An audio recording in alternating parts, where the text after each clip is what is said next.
네, 마가복음 16번째 시간이고요. 제목은 성령 모독이란 제목입니다. 마가복음 3장 20절에서 35절까지. 네. 마가복음 3장 20절에서 35절. 내용이 조금 긴데요. 같이 읽어보도록 하겠습니다. 시작. 집에 들어가시니 무리가 다시 모임으로 식사할 겨를도 없는지라 예수의 친족들이 듣고 그를 붙들러 나오니 이는 그가 미쳤다 함이러라. 예루살렘에서 내려온 서기관들은 그가 바알세불을 지폈다 하며 또 귀신의 왕 힘입어 귀신을 쫓아낸다 하니 예수께서 그들을 불러다가 비유로 말씀하시되 사탄이 어찌 사탄을 쫓아낼 수 있느냐. 또 만일 나라가 스스로 분쟁하면 그 나라가 설 수 없고 만일 집이 스스로 분쟁하면 그 집이 설 수 없고 만일 사탄이 자기를 거슬러 일어나 분쟁하면 설 수 없고 망하느니라. 사람이 먼저 강한 자를 결박하지 않고는 그 강한 자의 집에 들어가 세간을 강탈하지 못하리니 결박한 후에야 그의 집을 강탈하리라.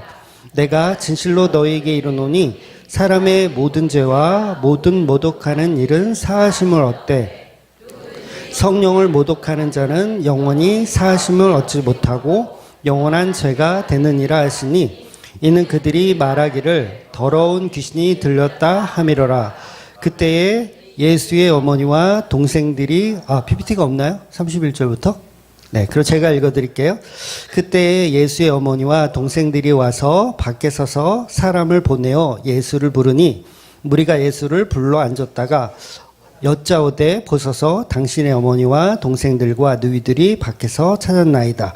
대답하시되 누가 내 어머니이며 동생들이냐 하시고 둘러 앉은 자들을 보시며 이르시되 내 어머니와 내 동생들을 보라. 누구든지 하나님의 뜻대로 행하는 자가 내 형제요 자매요 어머니이다. 아멘. 원래 제가 본문을 30절까지 잡았다가 같이 잡는 게 나을 것 같아서 35절까지 이렇게 잡은 겁니다. 그래서 본문을 미리 다 읽고 오시죠? 네, 오시는 걸로 믿고 네, 말씀드릴게요. 우리 기독교를 다른 말로 하면 이제 개신교라고 하죠. 개신교. 개신교라는 말은 이제 고칠 개자를 쓰고요. 그 다음에 새신자를 써서 잘못된 것을 바로잡고 새로 시작한다라는 의미에서 개신교라는 말을 씁니다. 즉 여러분 종교개혁이 일어난 거 다 아시죠? 그러니까 1517년도에 이제 루터라고 하는 사람이 비텐베르크 성당, 그러니까 그 당시에 신학교 문 앞에다가 이제 95개조의 반박문을 이렇게 쓴 거예요. 써서 그걸 벽에다가 붙여버렸어. 그러니까 신학대학교 입구에다가 딱 붙여버린 거예요. 그래서 그 반박문에 대한 이 내용들 때문에 종교개혁이 일어난 겁니다. 그 당시 이제 개신교와 천주교는 분리되어 있지 않았고요. 하나의 카톨릭이라는 이름으로 그냥 보편적인 교회가 하나밖에 없었어요. 하나. 뭐 지금처럼 막 교단이 뭐 감리교단, 장로교단 막 이렇게 뭐 침례교단 이렇게 나눠지지도 않았고요. 그냥 카톨릭이라는 하나의 그런 교회로만 존재를 했습니다. 문제는 뭐냐면 이제 교회는 누가 세웠죠? 예수님이 세우셨잖아요. 예수님이 세우셨고 처음에 사도들이 이제 그 교회를 이제 중심이 되어서 이제 교회를 시작했어요. 그리고 이제 500년 정도가 딱 지나니까 교회가 어떻게 됐을까요? 네. 타락을 하기 시작한 거예요. 교회가 부패하기 시작했어요. 그래서 사실은 교회 리더들이 먼저 부패하기 시작한 거죠. 이 교인들보다는 카톨릭의 사제들이 먼저 이제 부패하기 시작한 거예요. 그래서 구약에 제사장이나 레위인이 사제와 동일하지 않거든요. 그러니까 레위인과 사제는 구약으로서 사실 끝났고 이제는 사제가 그런 권위를 가져서는 안 돼요. 그러니까 제사장의 권위 아니면 뭐 레위인의 권위를 사제들이 가져서는 안 되는데 사제들이 그 카톨릭 사제들이 사제라는 것에 이제 굉장한 권위를 갖기 시작한 거예요. 그러니까 어때요? 당연히 타락하게 되는 거죠. 그래서 종교개혁의 모티브를 보면 만인 제사장설이라는 게 있어요. 만인 제사장설. 그러니까 여러분, 우리에게 제사장은 누구시죠? 예수님밖에 없는 거예요. 우리의 제사장은 예수님이고, 성도는 누구나 사죄가 없이도 하나님 앞에 갈 수 있다. 요게 이제 종교개혁의 모토예요. 그래서 만인 제사장설. 누구나 제사장이 될 수 있다. 이런 개념도 되는 거예요.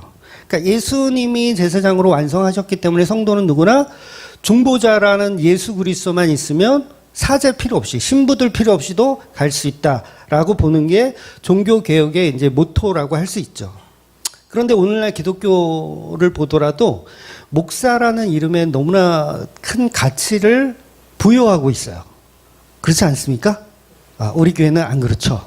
그냥 대표이사님 이렇게 부르지만 다른 교회 가니까 굉장한 권위를 갖더라고요. 목사님 근처에 못 가요. 예약을 해야 돼. 그런 식으로. 그러니까 목사라는 어떤 그런 타이틀에 가치를 두는 게 뭐예요?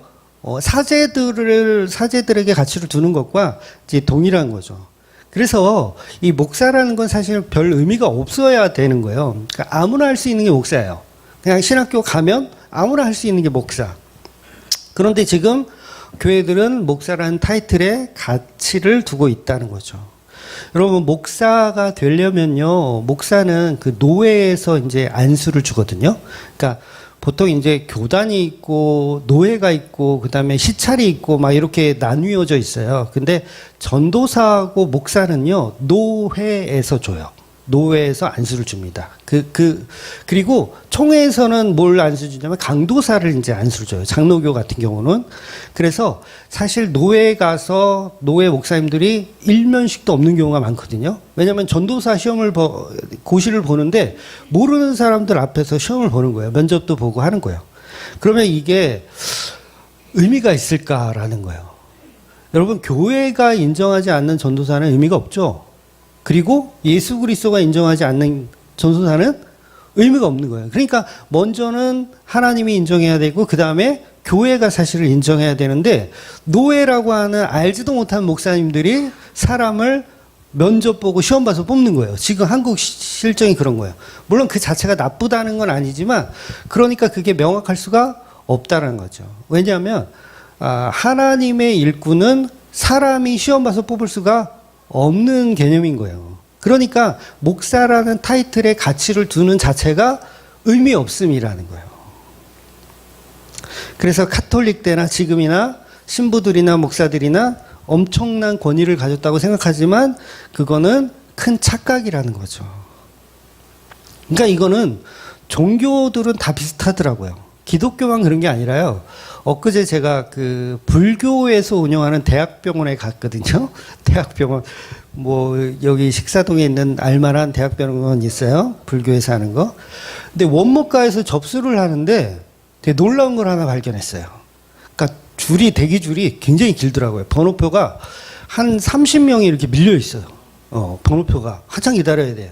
근데 거기 보니까 안내 문구가 있는데 스님은 새치기가 가능해. 깜짝 놀랐어요. 스님은 새치기가 가능하더라고요.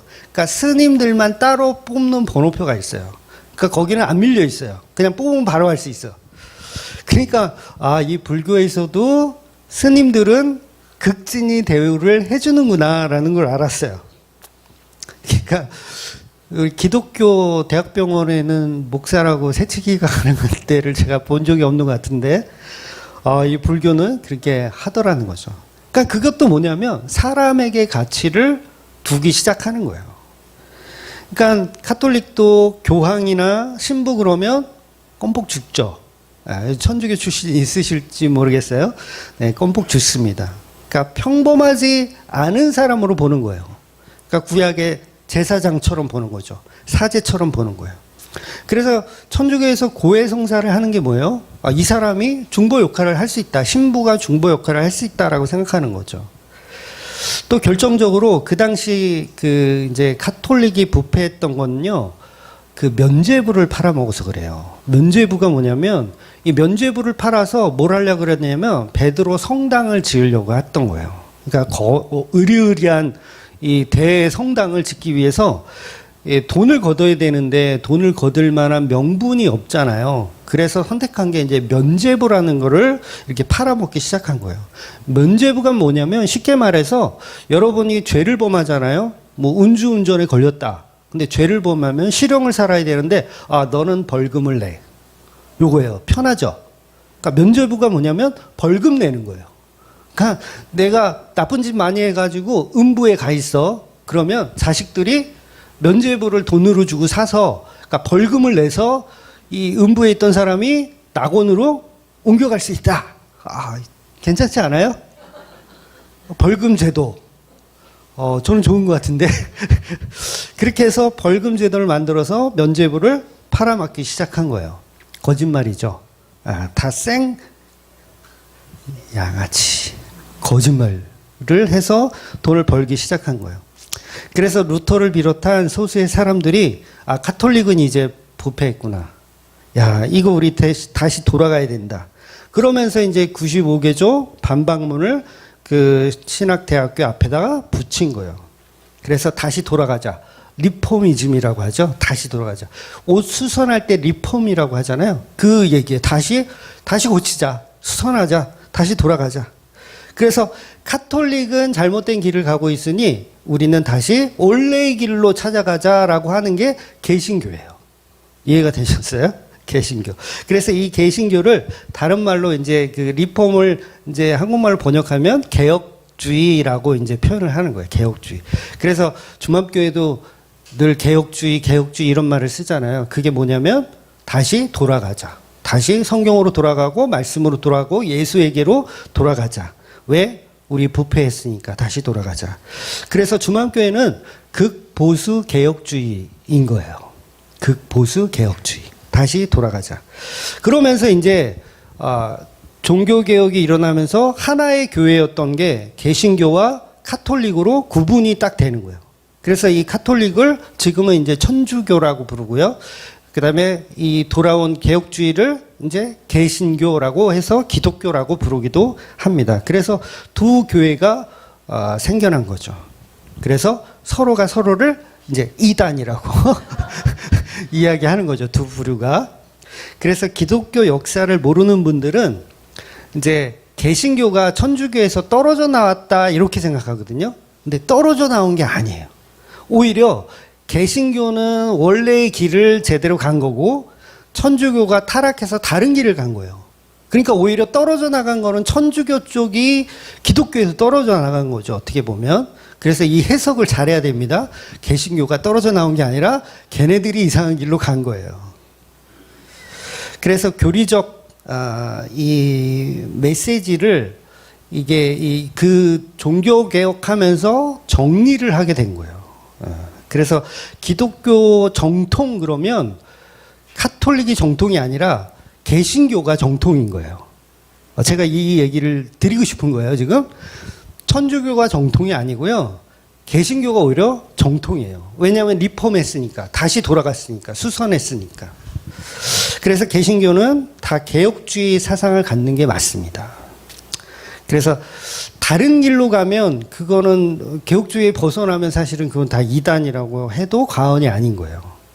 그래서 우리 기독교가 종교개혁을 일으키면서 정신을 차리고 이제 바로 서게 된 거죠. 이제 그 선봉에 섰던 사람들이 이제 말씀드린 루터라든가 아니면 칼뱅이라든가 뭐 칼뱅이라고 하는 게 맞대요. 아무튼 칼뱅이라든가 아니면 쯔뱅글리라든가 이런 분들이 종교개혁의 선봉에 서서 이제 어떤 교리를 체계화시키고 만드는 사람들이에요. 그래서 어쨌든 이제 천주교와 기독교가 분리되었습니다. 그래서 루터가 종교개혁을 일으켰다면 이제 본인은 사실 종교개혁을 일으키려고 한 게 아니었어요. 그냥 부패했으니까 우리 다시 돌아가자라고 한 거지 이게 반으로 나눠야겠다 이런 생각을 한 건 아니었어요. 근데 그 당시 이제 인쇄술이 발달하면서 그 전에는 일일이 다 써야 되는데 갑자기 인쇄술이 발전해가지고 이 95개조 반박문이 이제는 막 인쇄돼서 막 온 교회에 다 퍼지기 시작한 거예요. 난리가 난 거죠. 그래서 이게 파급 효과가 어마어마해져서 종교개혁이 일어난 거예요. 그래서 루터가 종교개혁의 시발점이었다면 칼빈은 천주교에서 떨어져 나온 그 개신교의 교리를 이제 체계화시킨 사람이라고 볼 수 있죠. 그래서 이제 신학교에 가면 교의 신학이라는 걸 공부해요. 교의 신학 또는 이제 조직 신학이라고도 하는데, 그런 신학의 학문들을 칼빈이 이제 정립을 이렇게 시킨 거죠. 그래서 이제 개혁주의를 다른 말로 하면 켈빈이즘 이렇게 표현하기도 해요. 그래서 칼빈주의 뭐 이렇게 표현하기도 하거든요. 근데 이 말은요, 칼빈을 우리가 우상화하는 그런 개념이 아니고요. 그분이 만들어 놓은 교리를 교인들이 그 당시 다 이렇게 합의를 한 거예요. 아, 그래, 이게 맞지. 카톨릭은 잘못됐지, 부패했지. 이게 맞지 해서 교회들이 합의를 한 게 칼빈주의인 거예요. 칼빈은 우상한 게 아니고요. 그런 개념입니다. 그래서 개혁주의는 개혁주의, 복음주의는 이제 카톨릭과 다른 길을, 이제 원래의 길을 찾아갔다라고 하는 거예요. 그래서 필수적으로 이제 신학교 가면 그런 거 배우는 거예요. 구원론, 뭐 교회론, 인간론, 신론 이런 걸 배우는 거예요. 그게 그 당시 종교 개혁 이후에 생겨난 기독교 교리들인 거죠. 그래서 그 뿌리가 사실은 장로교의 뿌리거든요. 그러니까 정통이에요, 장로교가. 장로교 자랑해서 죄송합니다. 장로교의 정통이고, 그다음에 감리교 같은 경우는 이제 나중에 생긴 거예요. 뭐 지금 신학교가 아니니까 그런 걸 잘 설명드릴 수는 없고, 그래서 사실은 신학이라고 하는 거는 한 가지밖에 없는 거예요. 교회가 다 인정한 한 가지 신학. 뭐 어떤 거? 개혁주의 신학. 요 한 가지밖에 없어요. 그래서 이제 알미니안주의라는 얘기 또 많이 들어보셨죠? 그거는 이제 그 개혁주의를 이렇게 반대하는 입장에 선 무리들이에요. 그래서 그거는 교회에서 이단으로 판명이 나서 쫓겨났어요, 이미. 근데 나중에 이제 웨슬리라는 사람이 그 알미니안주의와 개혁주의를 약간 이렇게 뒤섞어가지고 하나의 교리로 만든 거예요. 그게 이제 감리교의 시작이라고 볼 수 있죠. 그래서 엄밀히 따지면 감리교 출신 죄송합니다. 약간 자유주의 신학이 섞여 있어요. 그러니까 정통적이지 않은 거예요. 그러니까 자유주의는 또 뭐냐? 그 자유주의는 18세기 칸트 아시죠?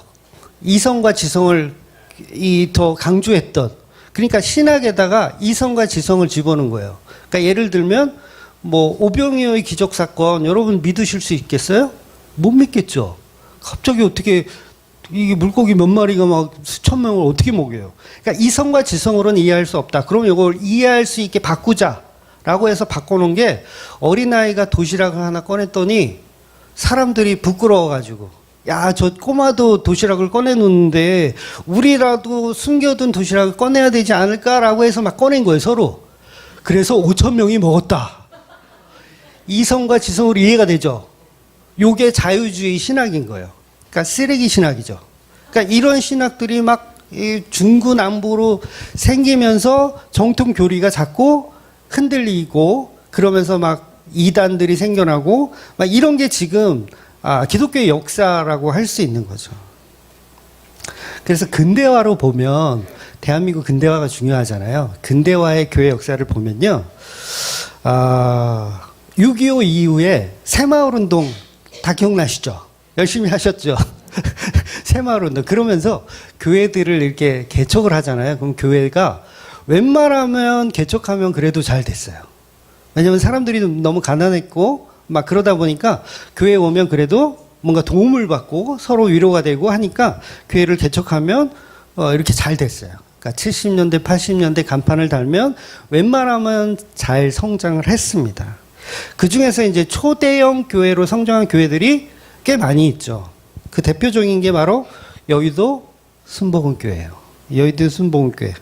네이버를 제가 검색해 보니까 여의도 순복음교회가 교인 수가 100만 명이라고 나와 있더라고요. 100만 명.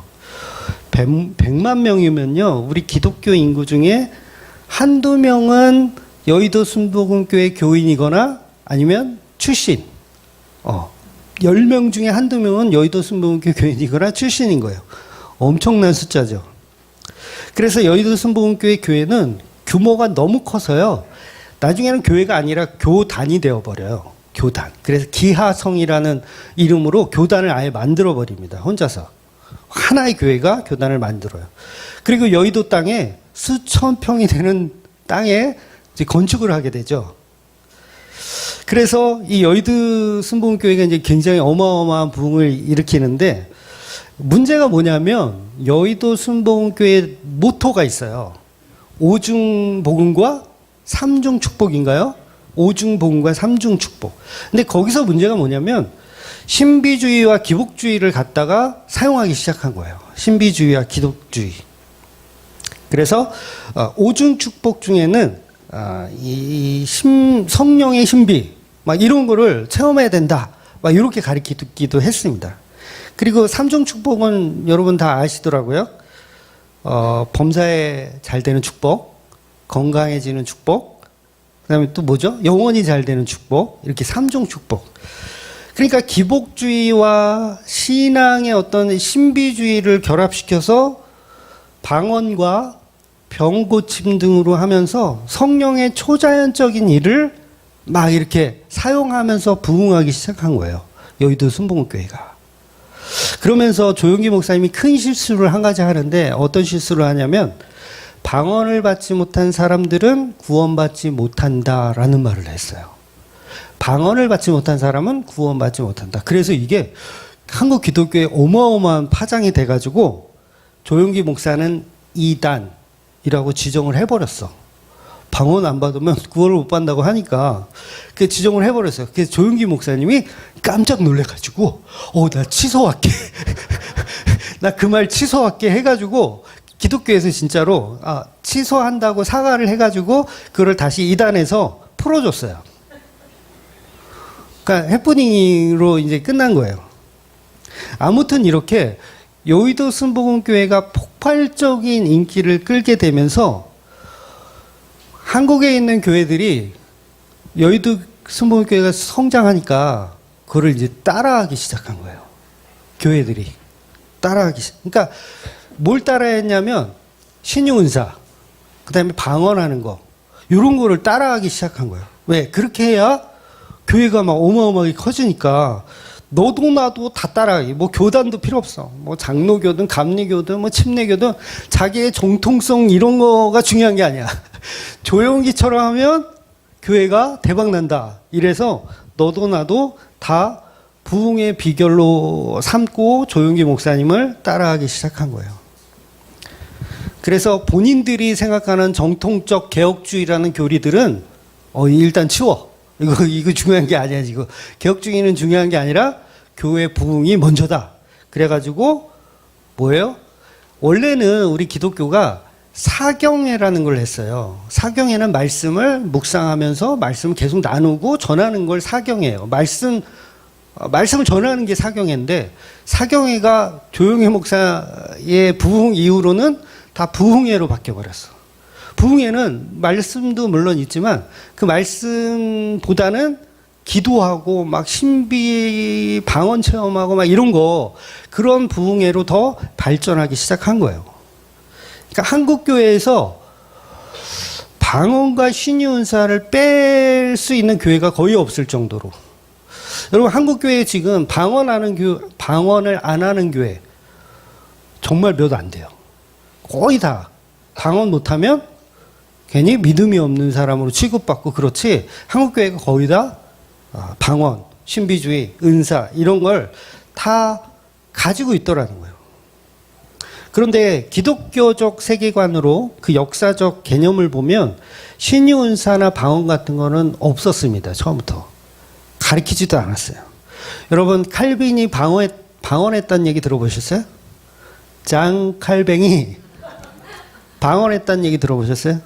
신유은사했다. 칼뱅이 안수하면서 주여 믿습니다, 고쳐주시옵소서, 이런 걸 했다는 얘기 들어보셨어요?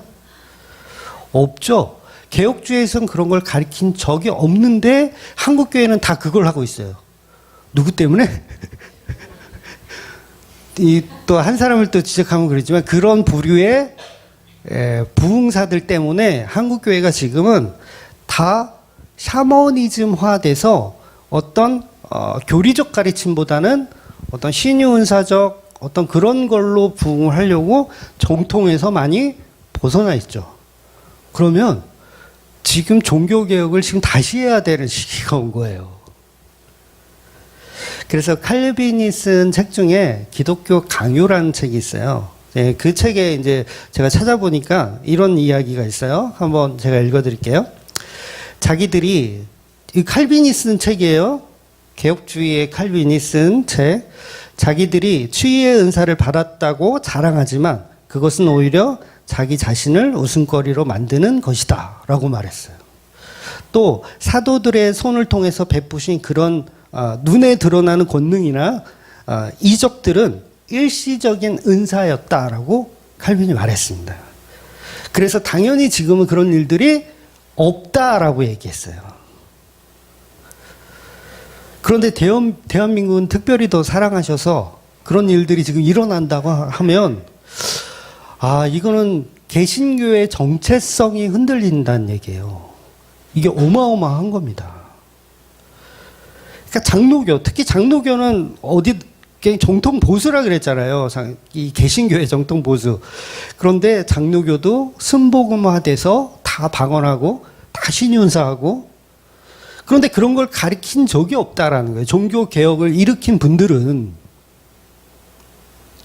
그러니까 지금 신비주의를 주장하는 다수의 교회들은 정통적 교리에서 사실은 많이 벗어난 사변화된 신학을 하고 있는 거예요. 그러니까 무당이 된 거죠, 한마디로. 무당 잡교가 되어 있는 거예요.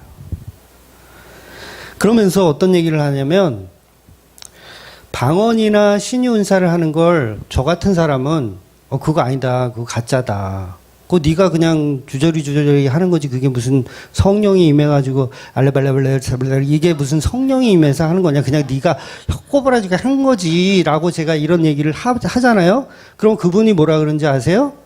성령 모독하면 당신은 지옥 간다, 이렇게 저 같은 사람을 이렇게 방어하는데 오늘의 본문의 말씀을 사용한다는 얘기예요. 근데 정반대의 이야기를 하는 거예요, 성경은. 오히려 신유은사를 주장하는 것이 성령 모독인 거죠. 오히려. 왜냐하면 성경 66권의 완성으로 모든 계시가 끝났는데 아직도 자연 계시를 거스르는 특별 계시를 주장한다는 건 그건 성령 모독이라는 거예요. 성경을 모독하는 거고 성경을 기록하신 성령을 모독하는 거죠. 제가 이 얘기를 하기 위해서 서론을 이렇게 길게 말씀드린 거예요. 결코 정통성이 있는 교회들의 행위들이 아니라는 거죠. 그래서 성령 모독이라는 의미를 잘못 알고 있다라는 거예요. 한국 기독교가 거의 대부분이. 그래서 오늘 본문에 나오는 성령 모독이란 말은 예수님이 신유은사를 하셨고 그 신유은사를 부정했던 서기관들에게 신유은사를 부정하면 성령 모독이다라는 문자적인 해석에 빠져버려서는 안 된다는 거예요. 예수님은 그런 얘기를 하고 있는 게 아니라는 거예요. 특히나 순복음교회 출신들은 본인들이 하는 방언을 되게 굉장히 하나님의 그 주시는 은사라고 생각하고 굉장히 어마어마한 가치를 가지고 있어요. 근데 그 가치를 가지고 있는 자체가 사실은 성령을 모독하고 있는 겁니다. 왜냐하면 성령은 그런 말을 준 적이 없거든요. 없는데 본인은 성령 받아서 방언한다라고 생각하고 있으니 그게 성령 모독이지 뭐예요. 안 그렇습니까? 난 준 적이 없는데 자기는 받았대요. 그러면서 알랄랄랄랄랄랄랄 이렇게 얘기를 해. 그럼 그 자체가 본인이 성령 모독을 하고 있는데 그 진리를 모르고 있는 거죠. 오늘 본문은 그런 유의 해석으로 이야기하는 게 아니라 정반대의 이야기를 하고 있는 겁니다. 오늘 본문을 보면 예수님이 수많은 병자를 고쳐주심으로 인해서 순식간에 톱스타가 되셨어요. 그리고 많은 사람들은 예수님을 따르고 좋아하기 시작했지만 역시나 예수님은 시기하고 죽이고자 하는 무리들이 여전히 있었습니다. 그 대표적인 인물들이 오늘 본문에 나오는 서기관들, 그 다음에 바리새인들, 사두개인들이죠. 그래서 본문에 나오는 이 서기관들은 예수님의 소문을 들었어요. 신유 은사를 하는 예수님의 소문을 듣고 그 진상을 파악하기 위해서 예루살렘으로부터 파견된 사람들입니다. 그러니까 서기관은 그 당시에 이제 율법 학자들로서 지금으로 치면 신학교 교수님들이에요. 그러니까 신학교 교수님들이 지금 이 갈릴리에 있는 예수라는 사람이 지금 신유 은사를 하고 있으니 그게 도대체 무슨 힘으로 하고 있는 건지 진상을 파악해 보도록 하여라 해서 이제 파견해서 나온 거예요. 그래서 조사를 했겠죠. 조사했던 결과 예수라는 자가 병을 고치는 능력은 하나님의 능력이나 성령의 능력이 아니라 귀신의 능력이다라고 결론을 진 거예요. 서기관들이. 그래서 그렇게 소문을 낸 거죠. 예수라는 사람은 성령의 능력으로 고치는 게 아니라 바알세불이라는 귀신의 왕의 힘으로 사람들을 고치고 있다라고 이제 판단을 하고 소문을 내기 시작한 거예요. 그래서 서기관들은 그럼 왜 이런 주장을 했냐면요. 인간이 병에 걸린다는 건요. 그건 하나님이 그 병자에게 저주를 주시는 걸로 봤어요. 그러니까 죄에 대한 대가로 본 거예요. 그런데 하나님이 저주를 줬다는 건, 병을 줬다라는 건 너는 그만한 이유가 있기 때문에 저주를 준 것인데 그걸 예수가 고쳐버려요. 그러면 하나님의 대적자죠. 내가 벌 줄 사람을 벌 주고 있는데 예수라는 자가 와가지고 중간에서 그걸 고쳐버리면 하나님을 대적하는 거잖아요. 그래서 대적자이기 때문에 귀신으로 본 거예요. 예수님이 하시는 일을. 그래서 하나님의 대적자는 당연히 마귀이니까 바알세불, 귀신의 왕이다라고 소문을 내기 시작한 거예요. 그래서 예수님의 가족들이요, 이 소문을 들었어요. 마귀의 왕이래. 소문을 들었어요. 그리고 예수가 미쳤다라는 소문도 들었어요. 예수가 제정신이 아니다. 그래서 왜 예수님을 찾아왔냐면 예수님을 데리고 다시 나사렛 고향으로 데려가려고. 왜냐하면 이렇게 설치고 다녔다가는 죽을 거 아니에요. 내 아들이, 우리 형이 죽을 거 아니에요. 그러니까 데려다가 나사렛으로 잠잠하게 있게 하려고 지금 찾아온 거예요. 그래서 여기서 예수님의 가족들은 이제 마리아와 그 동생들인데 미쳤다는 소문을 듣고 온 거고, 이게 진짜 정신 건강에 문제가 있다라고 믿었던 건 아니에요. 예수가 정신 건강에 문제가 있어서 뭐 어떻게 해야 되겠다라는 그런 뉘앙스는 아니고요. 보호하기 위해서. 그러니까 아들이 이게 지금 상황이 안 좋잖아요. 자칫했다간 죽을 수도 있으니까 보호하려고 찾아온 거지, 정신병원에 감금하려고 이렇게 잡으러 온 건 아니에요. 그래서 예수님을 걱정해서 데리고 가려고 한 겁니다. 그래서 마리아는 사실 이미 예수님의 능력을 어느 정도 알고 있어요. 마리아는 호락호락하신 분이 아니죠. 가나안 혼인잔치도 보면 이 사건이 가나안 혼인잔치가 사실은 먼저 있을 거라고 봐요. 정확한 추정을 할 수 없지만 성경을 근거해서 순서를 좀 나열해 보면 가나안 혼인잔치가 먼저 있을 것으로 보입니다. 그래서 실제로 물이 포도주로 바뀌었던 사건을 마리아는 경험했어요. 그래서 예수님은 보통 분이 아니라는 걸 이미 알고 있고요. 수태고지도 받았잖아요. 그래서 성령으로 잉태했을 거죠. 본인이 알잖아요. 나는 남자하고 관계한 적이 없는데 아이가 태어났어요. 그 자체가 굉장히 신비로운 일임을 알고 있었어요. 물론 커가면서 까먹죠. 마리아도 까먹어요. 예수가 하나님 아들이라는 걸 까먹을 때도 있어요. 그래서 본문에서 아들이 미쳤다라는 소문을 마리아가 믿었던 게 아니라 진짜 미쳤구나 이렇게 믿었던 게 아니라 예수님을 보호하고자 하는 모성애를 가지고 예수님을 어떻게 보면 이렇게 모시러 온 거죠. 그런데 예수님이 그 모성애, 마리아가 찾아온 모성애를 받아줍니까? 안 받아줘요. 왜 안 받아줄까요? 그거는 복음이 아니고 껍데기이기 때문에 안 받아주는 거예요. 즉 오늘 본문의 내용을 정리해 보면 세 부류의 사람들이 존재해요. 예수님을 따르는 사람들, 나름대로 따르는 사람들, 예수님에게 병 고침 받고 뭐 그런 무리들 있죠. 예수님을 선지자로 보고 있는 그런 사람으로 보고 어떤 정치적이며 이념적인 분으로 보고 있는 무리들이 있어요. 그리고 두 번째로는 예수님의 가족이죠. 예수님의 가족은 예수님이 종교적으로 너무 몰두한 나머지 정통적인 교리를 벗어나서 무리한 행보를 하고 있구나. 그래서 자중시켜야 되겠다. 집으로 데리고 가. 이대로는 위험할 수 있다. 그래서 집으로 데리고 가려고 판단하고 있는 예수를 보호하기 위해서 존재하는 예수님의 가족들. 그 다음에 이 세 번째는 누구냐면 이제 예수님을 죽이려고 하는 서기관과 바리새인들이 이게 존재하는 거예요.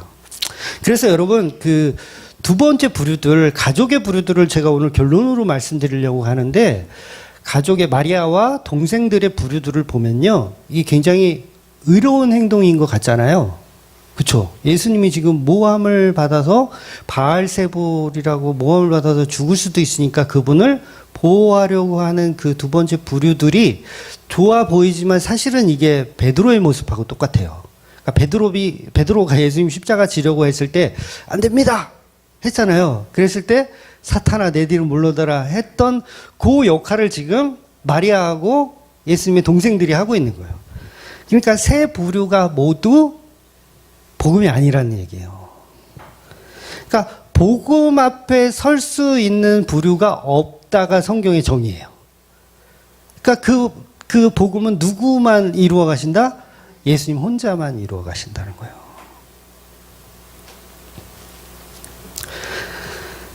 그래서 예수님께서 먼저 이제 이미 첫 번째 부류는 제가 그 몇 주 동안 이제 이미 말씀드렸고요. 그 다음에 세 번째 부류가 이제 문제죠. 그래서 오늘 본문은 그 세 번째 부류에 대해서 예수님이 이제 설명해 주시는 내용으로 나오고 있습니다. 먼저 예수님은 서기관들에게 말씀하시기를, 서기관들의 주장대로라면 예수께서 귀신의 왕으로 그 귀신을 힘을 입어서 내쫓는다면 귀신이 귀신을 내쫓는다는 논리가 되잖아요. 그래서 귀신이 같은 편인데, 귀신과 귀신은 같은 편인데 어떻게 귀신을 내쫓느냐, 귀신끼리 서로 싸우면 되겠느냐라고 이제 설명을 해주시는 거예요, 예수님이. 그러면 귀신의 나라가 망하지 않겠냐, 귀신과 귀신이 싸우면. 그래서 나의 일은 귀신과 귀신의 싸움이 아니라 성령과 귀신의 싸움이다, 이렇게 설명을 하시는 거죠. 그러니까 성령이 귀신을 내쫓고 있는, 어떻게 뭐 싸운다라는 표현을 제가 잘못했지만 싸우는 게 아니라 이제 내쫓고 있는 거죠. 성령이 내쫓고 있는 거. 그래서 귀신을 내쫓는 이런 성령의 일을 믿지 않으면 그건 용서받을 수가 없다라고 정의해 주시는 거예요.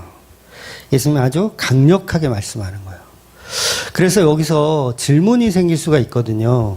그러니까 성경 전체의 맥락을 보면 인간의 모든 죄는, 지난주 레위기에서도 제가 말씀을 드렸지만 예수님의 십자가로 모든 제사법이 없어졌어요. 사라졌어요. 의식법뿐만 아니라 시민법과 도덕법까지도 사실은 사라졌어요. 십자가로 다 완성됐습니다. 그럼 십자가를 믿어도 성령 회방죄는 용서받지 못하는 이야기가 되느냐, 이렇게 질문하실 수가 있거든요. 오늘 본문을 잘못 오해를 하면. 왜냐하면 성령 회방 그러면 지옥 간다는 얘기잖아요. 성령 회방 그러면 지옥 가는데 예수 믿어도 성령 회방하면 지옥 갑니까? 이렇게 질문할 수 있기 때문에 이 말씀을 드리는 거예요. 그러니까 이거는 난제가 아니고요, 너무 쉬운 일이에요. 왜냐하면 성령 자체가 하시는 일을 몰라서 그래요. 성령은 무슨 일을 하냐면 병 고치는 일을 하시는 게 아니라 그거는 포장지일 뿐이고, 진짜 하시는 일은 죄를 사하는 일을 하시는 거예요. 그러니까 병 고치는 일은 죄를 사할 수 있는 분이 예수다라는 걸 표현하는 거지, 신유은사를 할 수 있는 분이다를 표현하는 게 아니에요. 죄를 사할 수 있는 분. 그러니까 성령이 하시는 일은 그 죄사함을 주는 일인데, 그 죄사함을 뭘로 주냐면 예수님의 보혈의 십자가로 주는 거예요. 그러니까 성령 회방은 곧 십자가를 안 믿는다라는 정의가 돼버리는 거예요. 그래서 예수님의 말씀은 성령 회방죄는 용서받을 수 없다라는 말을 풀면 내가 십자가에 달려 죽을 건데 그걸 안 믿는 사람들은 용서받을 수가 없다, 그렇게 말씀하시는 거예요. 즉 성령이 하시는 일은 죄에 대하여, 의에 대하여, 심판에 대하여 알게 하시는 거기 때문에 성령은 무조건 십자가로 완성된 그 율법의 복음을 설명하는 겁니다. 그러니 십자가를 믿지 못하면 곧 성령 모독이라는 거예요. 여러분, 우리가 수많은 사람들이 교회를 다녀도요, 십자가가 없으면 성령 모독하고 있는 거예요. 십자가 복음이 없으면 성령을 모독하며 교회를 다니는 거예요. 그런 사람들의 특징이 뭐다? 방언 받으면 마치 성령 받은 거라고 착각하고, 방언이 가짜라고 얘기하면 자기 성령 모독이라고 막 이렇게 삿대질하는. 그게 왜 그래요? 십자가가 없어서 그래요. 그 성령이 하시는 일의 결과가 결국은 십자가라는 거죠. 결국 성령을 모독하는 것은 십자가를 믿지 않는 겁니다. 그래서 단순히 병을 고쳐주는 일이 성령 모독이 아니고 십자가를 믿지 않는 일이 성령 모독이라는 거예요. 그래서 십자가를 믿어야 사실 우리는 죄 용서를 받는 거고, 그래야 천국에 갈 수 있는 겁니다. 또한 예수님의 가족들 역시 예수님을 미쳤다고 하면서 보호하려고 하지만 그 태도 역시 십자가가 없죠.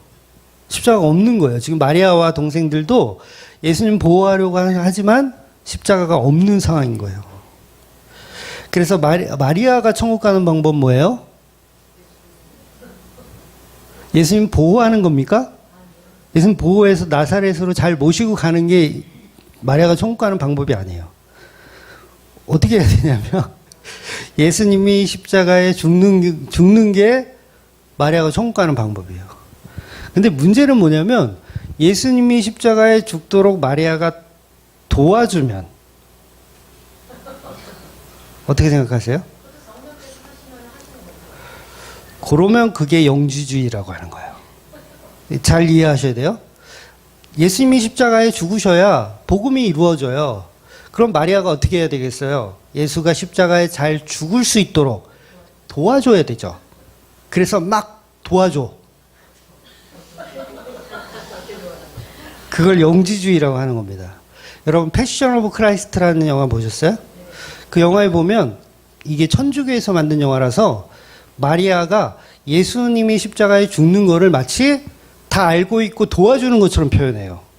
그게 영지주의적 사상이 아주 교묘하게 들어있는 거예요. 영화도 잘 보셔야 돼요. 마리아는 그걸 알면 안 돼요. 모르는 상태에서 어떻게든 집으로 데려가려고 해야 돼요. 복음은 인간과 협력하지 않습니다. 예수님 혼자 하시는 거예요. 그래서 구원은 인간이 할 수 없다라는 걸 표현하는 거죠. 그러니까 모든 무리들, 세 부류가 다 복음하고 동떨어진 일들을 자기 나름대로 열심히 하는 거예요. 여러분은 어느 부류예요?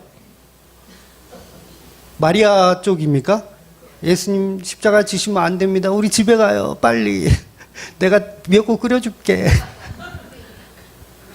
아니면 서기관들처럼 막 귀신의 앞잡이다 그러면서 예수님 십자가에 못 박아 죽이고. 어떤 부류도 그 복음에 이룰 수가 없는 거예요. 그 복음은 오직 예수님만 이루어가는 겁니다. 그래서 인간은 이 십계명을 다 지켜보려고 하지만 결국은 서로가 충돌나서 지킬 수가 없는 거예요. 그 누가 지켜야 돼요? 예수님이 지켜야 되는 거예요. 그래서 세상 사람들의 논리로 내 자식의 희생을 부모가 지켜볼 수 없잖아요. 그러니까 마리아는 복음 가운데 설 수 없는 사람인 거예요. 한마디로. 하나님만 할 수 있는 거예요. 여러분, 마리아가 이 내용을 다 알아. 자기 자식을, 그래, 내가 다 아니까 너 내 아들 십자가에 죽어라. 이렇게 할 수 있는 인간은 없다고요. 여러분의 아들이 한 명 죽음으로 인해서 100명이 살 수 있어. 라고 했을 때, 그래, 너 100명을 살리고 너 그냥 눈 딱 감고 죽어. 죽일 수 있는 부모가 없어요. 간혹인데 우리 위인들 중에는 계백이 그랬나요? 정확하게 기억 안 나는데 자기 가족을 다 죽이고 전쟁통에 나왔던 뭐 그런 얘기가 있잖아요. 그건 하나의 현상일 뿐이고 정말 인간은요 그렇게 할 수 있는 인간이 없어요. 100명이 중요한 게 아니야. 내 자식 한 명이 중요해요. 그래서 인간은 복음을 이룰 수가 없는 거예요. 그러니까 착각하지 마세요. 아, 난 할 수 있어. 난 100명을 위해서라면 난 내 자식도 난 죽일 거야. 라는 사람은 죄송하지만 영지주의예요. 그건 복음을 건너머서 내가 하나님이 되었다고 생각하는 거예요. 그걸 해내신 분이 하나님이시거든요. 자기 독생자를 진짜 꼴도 보기 싫은 이 죄인들을 위하여 자기 아들을 십자가에 내어주신 분이 유일하신 하나님 뿐이에요. 근데 그걸 우리가 흉내내잖아요. 그럼 그거를 선악과 먹은 영지주의적 상태라고 하는 거예요. 지식으로 하나님과 같이 되었다라고 생각하는 거죠. 그러니까 여러분 그걸 부끄럽게 생각할 게 아니에요. 내 아들이 죽으면 100명이 살아. 근데 내가 그 선택을 못하고 내 아들을 살렸어. 그럴 수 있거든요. 뭐 어떤 상황이 벌어질 수 있잖아요. 뭐 기차가 딱 오는데 이제 그 유명한 얘기 있잖아요. 기차가 와요. 이제 넘어서면 기차가 탈선해. 다 죽어. 그런데 우리 아들, 뚱뚱한 아들을 기찻길로 확 밀어버리면 기차가 이제 멈춰설 수 있는 거야. 그러면 기차에 타고 있는 사람 다 살죠. 그랬을 때 여러분의 아들을 그 기찻길에 밀어 넣을 수 있느냐? 우리는 못해요. 그거 할 수 있으면 그거 사이코패스예요. 못해야 정상입니다. 그러니까 하나님처럼 될 수가 없어요, 우리는. 100명이 미안하지만 기차가 탈선해서 100명이 뭐 죽거나 다치겠지만 그래도 내 아들은 일단은 살리고 봐야 되는 게 인간입니다. 그래서 인간은 하나님과 같이 될 수가 없는 거예요. 그래서 구원의 십자가는 예수님이 혼자 이루시는 거예요. 하나님 혼자 이루시는 거고 예수님 혼자 이루시는 거. 누구의 도움도 받지 않았어요. 왜냐하면 도움을 받을 만한 게 우리에게는 없죠. 우리에게는 없어요. 오늘 본문의 예수님의 가족인 마리아나 동생들도 못 도와줍니다. 그래서 예수님은 십자가로 육체의 가족이 아닌 새 가족을 만들어내시는 거예요. 십자가로 함께 죽을 수 있는가? 그러니까 이게 정신이 나가야 돼요. 성령으로 정신이 나가잖아요. 그러면 십자가로 함께 죽을 수 있어요. 그때는. 즉 예수님이 육체와 나사렛에 가서 함께 산다고 하는 그 가족, 지금 이 마리아죠. 예수님의 육체와 나사렛에 가서 함께 살자는 그 가족. 이거는 복음이 아니라는 거예요. 여러분 가족이라는 게 한 사람으로부터 시작되는 거 아세요? 한 사람으로부터 시작됩니다. 저도 한 남자였어요. 한 남자였는데 한 여자를 만나서 가족이 됐더니요. 가족이 자꾸 늘어나. 그래서 이제 승용차를 타고 5인승 승용차를 타고 어디를 못 가. 다 같이 못 가. 그래서 큰아들 너는 네 차 타고 와. 이렇게 돼버리죠. 그러니까 혼자였는데 가족이 생기는 개념. 그러니까 예수님은 철저하게 혼자였는데 뭐가 생겨요? 가족이 생기는 거예요. 그 가족이 교회인 거죠. 그런데 그 혼자의 자리를 우리 인간이 차지하는 게 아니에요. 시작은 무조건 예수로부터 시작해야 돼요. 근데 여러분이 시작하려고 그러면 그거는 복음이 아니라는 거예요. 밖에서 지금 예수님을 혈육으로 부르고 있는 그 마리아와 예수님의 동생들, 그들로부터 출발하는 역사는 복음이 아닙니다. 아무리 사람 많고 가족이 많아지더라도요, 예수님으로부터 시작하는 가족이 아니면 그건 다 썩어 없어질 가족들이에요. 진정한 가족은 그래서 예수님으로부터 시작하는 겁니다. 예수님이 십자가에 죽고 다시 태어나면서 가족이 만들어지는 거예요. 즉 신랑 예수와 신부된 교회가 결혼을 하면 자식이 생겨요. 자식이 막 생깁니다. 그래서 이걸 다음 주 본문하고 연결하면 30배, 60배, 100배의 결실이 이루어지는 거예요. 결국 그 결실은 자녀들이 양육되는 것이고 그 자녀들이 양육되는 곳이 바로 교회라는 거예요. 교회. 그래서 35절 결론을 보면 35절을 제가 읽어드리면 누구든지 하나님의 뜻대로 행하는 자가 내 형제요 자매요 어머니이다 말씀하시는 거예요. 여러분 인간이 추구하는 그 혈통은요 진리가 아니에요. 인간의 혈통은 진리가 아닙니다. 예수님의 족보를 보면 그 마태복음에 나오죠. 14대요 14대요 14대. 근데 그 족보 멋있죠? 안 멋있나요? 14대요. 여러분 족보책 없으세요? 집에? 저 집에 있거든요. 전주희 씨. 족보책 있어요. 몇 대에서는 이게 다 나오거든요. 그 족보를 보는 거죠. 지금 예수님도 14대요, 14대요, 14대인데 천년 만년 이어질 것 같은 이 얼마나 멋진 족보예요. 좀 공감 좀 해주세요. 엄청난 족보예요. 그런데 혈육의 족보가 어디서 끊겨요? 14대요, 14대요, 14대요. 그 다음에 또 14대 가야 되잖아요. 근데 족보가 끊어져. 어이씨, 족보가 끊어졌어요. 이거는 진짜 이 문중에서 알면, 근데 그 족보를 누가 끊어요? 예수님이 끊는 거예요. 14대요, 14대요, 10대. 얘라, 그만해라. 예수님이 끊는 거예요. 예수님 결혼 안 했잖아요. 대가 끊겼어요. 여러분 아브라함에게 내가 너의 자손을 바다의 모래처럼 하늘의 별처럼 무수히 많게 해주겠다라고 했어요. 이게 복 같죠? 복 같죠? 그죠? 복 같죠? 근데 예수님이 그걸 지금 끊어버리신 거예요. 야, 이 무슨 바다의 모래고 무슨 하늘의 별이고 야 지랄하지 마. 다 끝났어. 족보가 끊어졌어요. 대가 끊겼어요. 그래서 실제로 아브라함이 그 은혜를 어디서 받냐면 이게 하늘의 별처럼 막 좋다고 따라왔는데 그걸 어디서 하나님 치시냐면 네 사랑하는 이삭을 번제로 바쳐라. 이 얘기 뭐예요?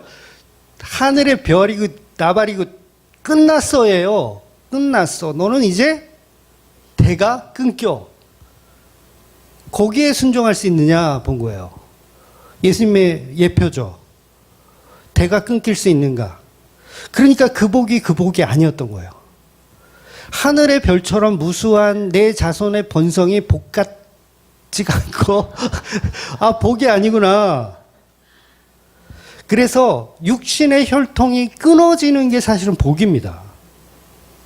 여러분 보고 결혼하지 말라는 얘기 아니에요? 육신의 혈통에 얽매여 있는 게 복음이 아니라고요. 대가 끊기는 거예요. 그 대가 어디서 끊기냐? 예수로 끊어지는 거예요. 예수로 끊어진단 말은 저와 여러분이 십자가로 죽었답니다. 죽었다. 대가 끊겼어요. 그래서 예수님과 신부된 교회가 십자가에서 함께 죽어서 대가 끊어지는 거예요.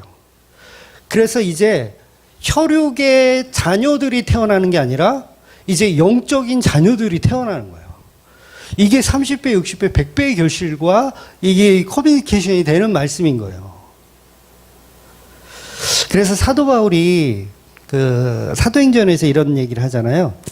이르시되 주 예수를 믿으라. 그리하면 너와 너희 집에 구원을 얻으리라. 그럼 이거 하나 하나 걸어놓고 야 내가 예수 믿었으니까 우리 우리 남편, 우리 자녀들 다 구원 주시라고 믿습니다. 이러고 있잖아요. 그 얘기가 아니라 뭘 해야 된다 그랬어요? 육적인 대가 끊겨야 된다는 얘기를 하는 거예요. 그러니까 그 대가 끊어져야 그때 비로소 30배, 60배의 결실, 정말 믿음의 교회가 탄생되고 믿음의 자녀들이 탄생된다는 이야기를 하는 거예요. 그러니까 육적으로 해석을 하면 안 돼요. 그러니까 예수 믿었으니 내 가족들이 이제 따놓은 당상이다. 그 얘기가 아니라 예수로 넌 죽어야 된다. 그 말씀을 사도 바울이 하고 있는 거예요. 그때부터 교회라는 새로운 개념이, 새로운 가족이 창조되는 겁니다. 그래서 저와 여러분도 혈과 육에 속한 가족이 중요한 것이 아니라 실제로는 예수님의 십자가로 만들어진 혈육이 진짜 혈육이라는 거예요. 예수님의 십자가로. 그래서 예수님이 십자가로 이루신 그 혈육을 믿는 게 성령 받은 자들이고, 이것을 부정하고 육적인 것에 더 집중하면 그게 오히려 성령 모독하는 거예요.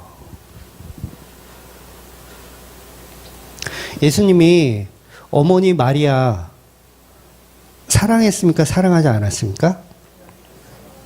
동생들 사랑했을까요? 안 사랑했을까요? 당연히 사랑해요. 당연히 사랑합니다. 그런데 예수님은요, 내 어머니 마리아 천국 보내주세요 라고 기도한 적이 없어요. 내 동생들 천국 보내주세요 라고 기도한 적이 없으세요. 오히려 누가 내 어머니며 누가 내 아들이냐라고 본문에서 지금 그래서 십자가에서 예수님이 그 가상칠언 하실 때 요한에게 어머니를 부탁하잖아요. 마리아를 부탁하잖아요. 요거를 육적인 어머니의 개념으로 해석하면 안 돼요. 육적인 어머니, 그러니까 혈육적인 어머니를 부탁한다 이 얘기가 아니라 뭐 유교 사상, 예수님은 죽을 때까지 효도를 하셨다. 우리도 이걸 본받자 막 이러면 개쓰레기 해석이고요. 영적인 교회가 십자가로 탄생됐음을 이제 선포하는 거예요. 그래서 요한아, 네 어머니다. 어머니긴 무슨 어머니야? 어머니 아니잖아요. 근데 어머니라고 선포를 해버리는 거예요.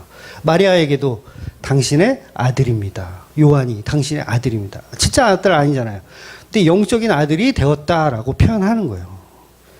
그러니까 여러분의 자녀들이 육적인 자녀들이지만 진짜 여러분의 자녀가 되는 방식은요, 서로 십자가 안에서 죽어야 진짜 영적인 가족이 되는 거예요. 그래서 이걸 하나님의 뜻대로 행하는 자라고 오늘 본문이 말하는 겁니다. 마태복음 10장 34절 39절까지 제가 읽어드릴게요. 한번 들어보세요. 내가 세상에 화평을 주러 온 줄을 생각하지 말라. 화평이 아니요 검을 주러 왔노라.